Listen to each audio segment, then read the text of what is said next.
In response to a plea from hospitals last week, Kansas Governor Laura Kelly issued 2 executive orders under a disaster declaration. They're designed to ease some of that burden with the hope lawmakers will act. Some Republican leaders indicate they are willing to consider something. Reporter Sean Loging tells us what's being considered as they have a 2-week deadline before the declaration expires. As the Kansas legislature bangs in, the state is dealing with an exponential rise in COVID-19 cases. Some overcrowding going on in hospitals right now. They definitely need a relief.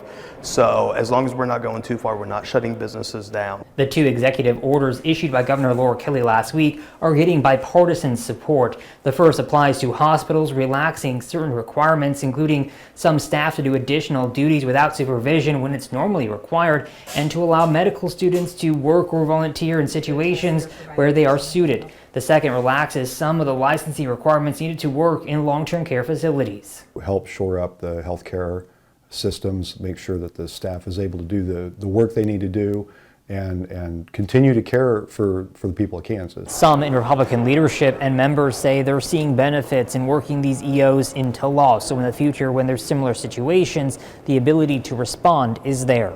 Very reasonable. They don't go too far. I think when we talk to the hospitals, this is something they need. Nobody wants to be in a state of emergency any longer than we need to be. And so if we could codify that into law, assuming they make sense. Representative John Carmichael, a Democrat from Wichita, says these are good ways to deal with the immediate problem, but having them in law indefinitely, he says, raises concern since these deal with the licenses for people providing important and critical care. We should move slowly. We passed, for example, Senate Bill 40 in a rush because we had to somehow be able to extend the state of emergency, and we did a poor job. Lawmakers add this is an issue they can't ignore. When the rubber meets the road, hospitals are telling us that they're beyond capacity and they need resources and help, and they need us to set the politics aside. At the State House, Sean Loging, Eyewitness News.